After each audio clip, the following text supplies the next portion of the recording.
Olá pessoal, tudo bem com vocês? Meu nome é Ana Lúcia Pastre, eu sou do Polo de Novo Horizonte, interior de São Paulo, e eu curso Letras pela Univesp.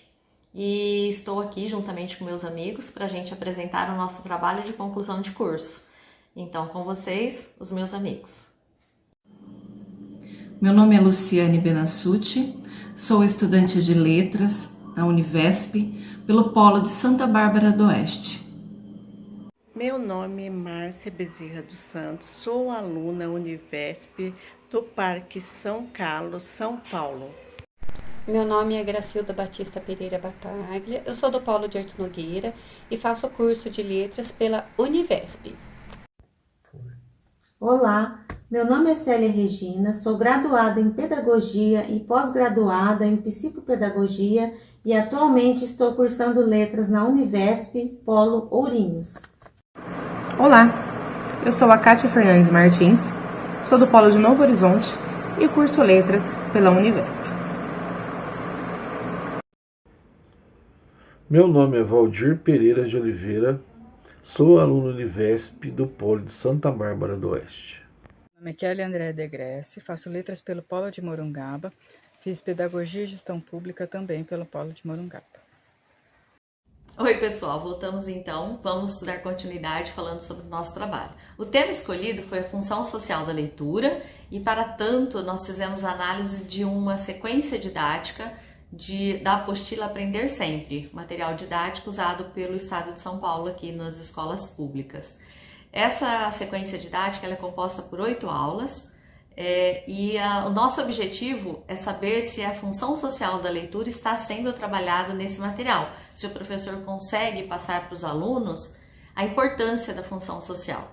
Escolhemos esse ano por ser um ano decisivo na vida dos alunos e também esse material foi escolhido por a gente já ter acesso a eles. Fizemos vários estágios no ensino público e a gente teve contato com essa apostila.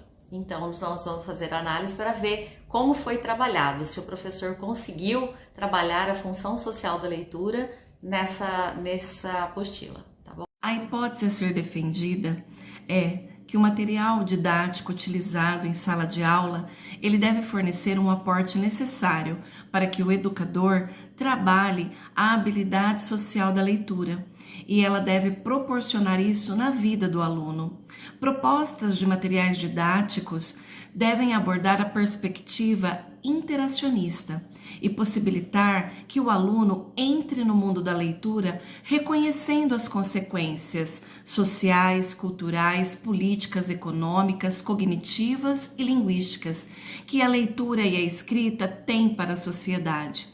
A leitura ela possui uma importante função social, que é tornar o ser humano apto a participar e a entender as demandas da sociedade e facilitar também que o ser humano compreenda todos os dados que lhe são apresentados no dia a dia. E são muitas as notícias e textos apresentados, de forma muitas vezes manipulada, distorcida. Então é necessário que esse aluno ele seja muito mais que alfabetizado.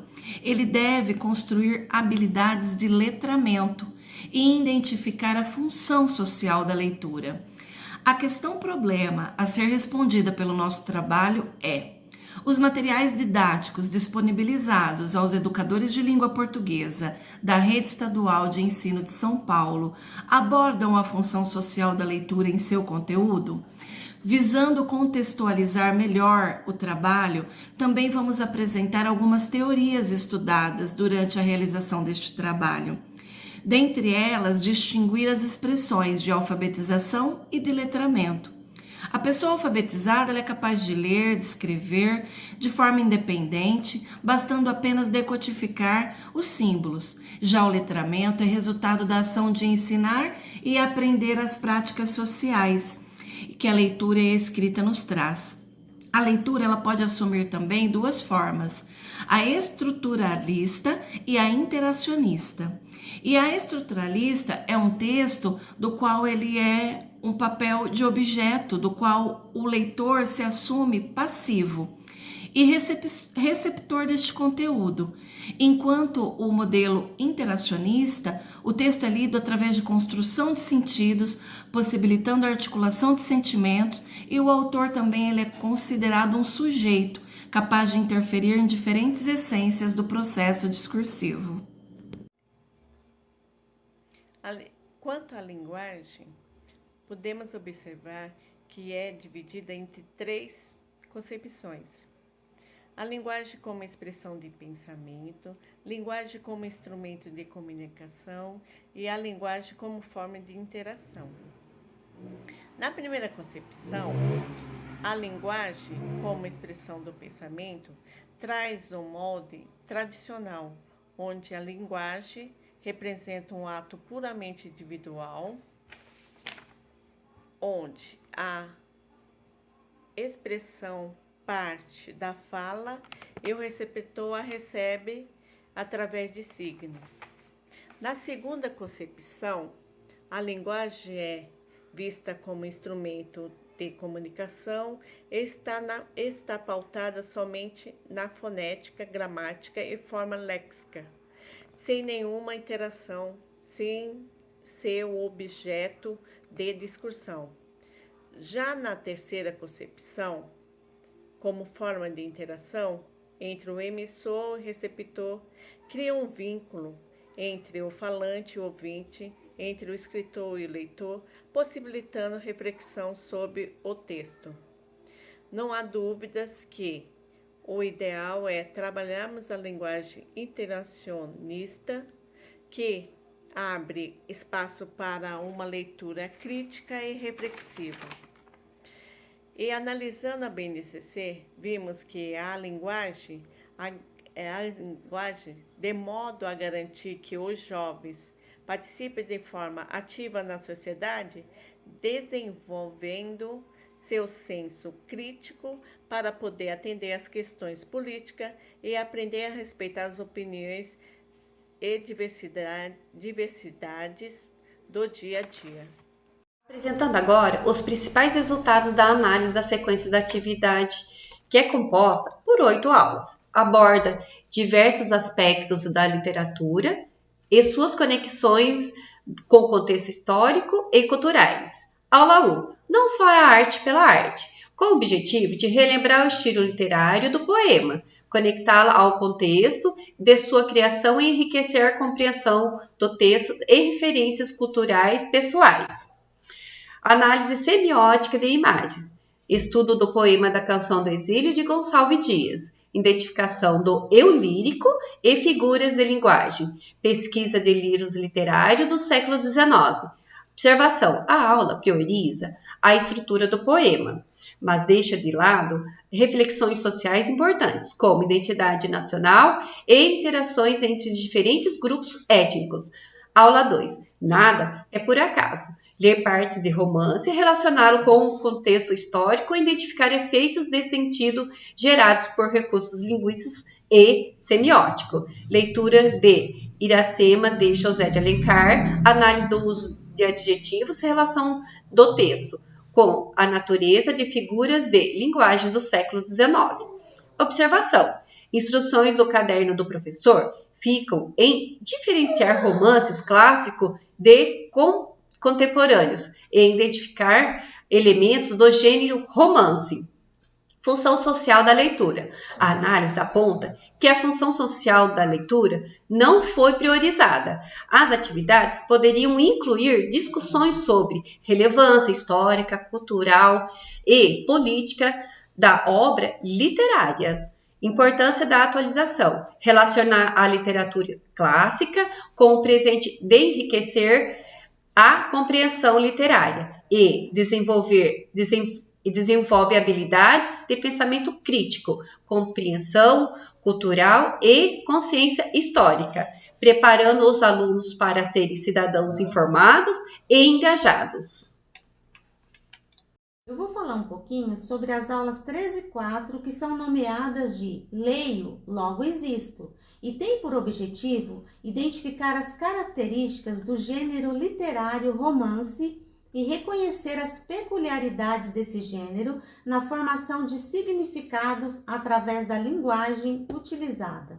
As aulas iniciam com a leitura do excerto do texto literário A Escrava Isaura, de Bernardo Guimarães. Deixando a aula um pouco mais próxima da realidade dos alunos, a primeira atividade propõe uma comparação do texto com a telenovela adaptada desta mesma obra. Com isso, os alunos aprendem sobre as adaptações literárias e a importância que isso possui para um acesso mais democrático às escrituras literárias. Após essa discussão, as aulas se voltaram à análise das características do gênero textual romance. Novamente, ao final de mais 2 aulas, a função social da leitura não foi utilizada em sua máxima potência. Com a utilização do mesmo romance, A Escrava Isaura, uma série de discussões poderia ser adicionada à aula, uma vez que o livro aborda temas como escravidão, racismo e desigualdade social, questões que ainda são pertinentes na sociedade atual.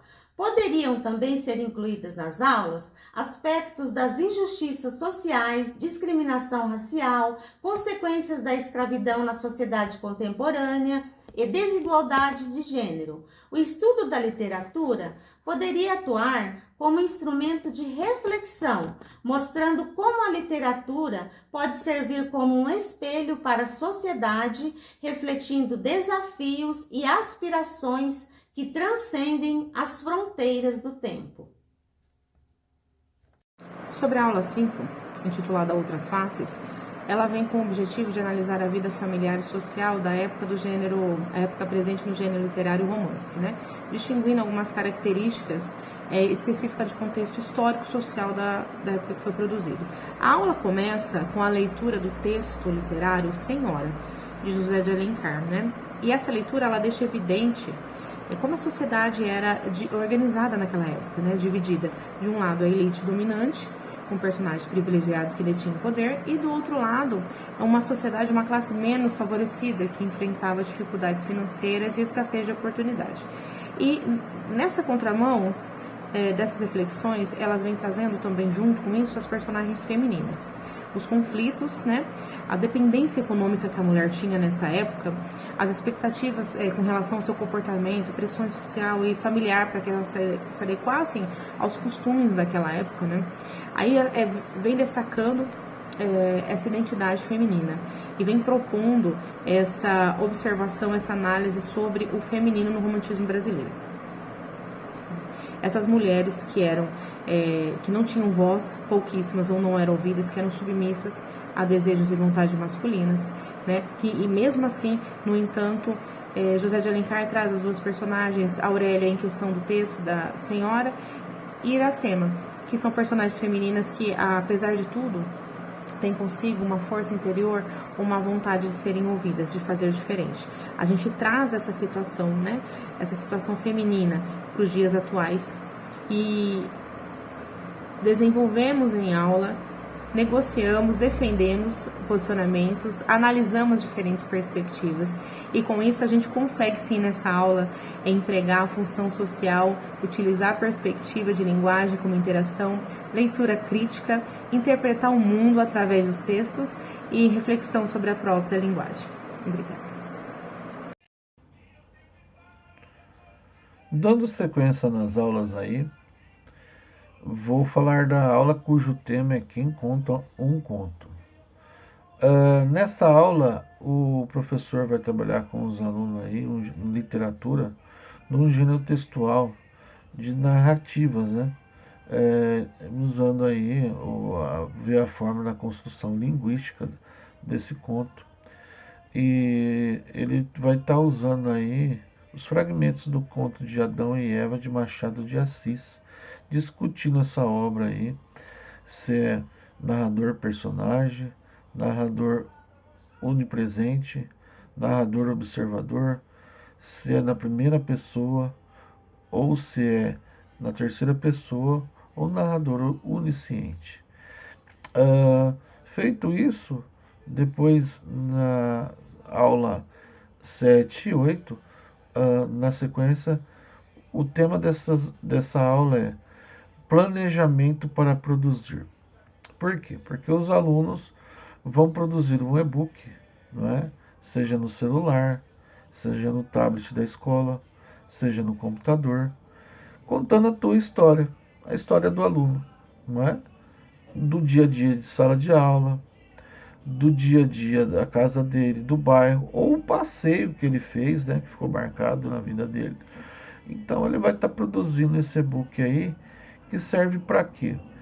Que é para o objetivo da expressão do aluno, né, a imaginação, a criatividade do aluno, para fazer esse planejamento de começo, meio e fim desse e-book, desse conto, né, que o aluno vai estar fazendo aí, da história que ficou marcada na vida dele, ou um acontecimento, né, que aconteceu, que ficou marcado, seja em casa, né, a sua rotina diária de casa, ou da escola, né. Então os alunos vão estar trabalhando esse e-book aí. Ok, obrigado. Bom, para concluir o nosso trabalho, a gente quer enfatizar que nós estudamos apenas uma sequência didática, de um total de 8 sequências, de 8 atividades de uma apostila, né? Então, a gente não vai generalizar, porque a gente não teve a oportunidade, o tempo e o espaço de estudar as demais. A gente estudou apenas uma sequência, e dessa sequência foram estudadas 8 aulas.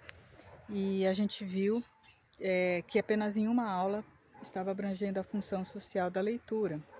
E as demais aulas estavam enfatizando a parte gramatical e as outras vertentes do português.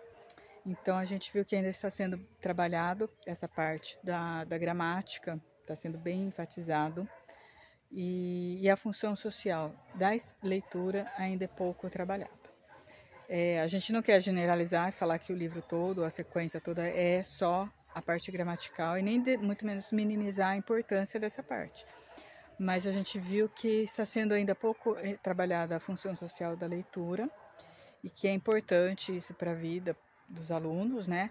Até mesmo porque a gente viu que a linguagem trabalhada de forma interacionista, ela tem um melhor desenvolvimento das habilidades dos alunos. Então, a gente sugere que seja estudado as outras sequências didáticas, né? Para ter uma visão mais abrangente da apostila. Também sugerimos uma pesquisa de campo com os professores futuramente, né, para ver como que é o planejamento, se eles estudam as aulas antes, se eles veem o que vai ser trabalhado, se realmente está de acordo somente com a apostila ou se eles procuram trabalhar essa parte da função social da leitura. Então, a gente tem essas duas sugestões, mas de uma maneira geral do trabalho e que nós realizamos, a gente viu que somente em uma aula é trabalhada a função social da leitura. Então, a gente viu que ainda tem muito a se fazer para ser trabalhada essa parte, que é muito importante para os alunos, para a aprendizagem e, quem sabe, para um futuro melhor. E para finalizarmos então o nosso vídeo, eu estou aqui em nome do meu grupo para agradecer, um agradecimento geral a todos que participaram de forma direta ou indiretamente, todos os integrantes do grupo que se esforçaram para que esse trabalho desse certo e se concretizasse. E principalmente ao nosso mestre, o nosso orientador, o Felipe, né? Mestre Felipe da Silva Mendonça, que muito nos ajudou, nos orientou, teve paciência. Então, nós queremos muito agradecer a você, professor Felipe. Nosso muito obrigada.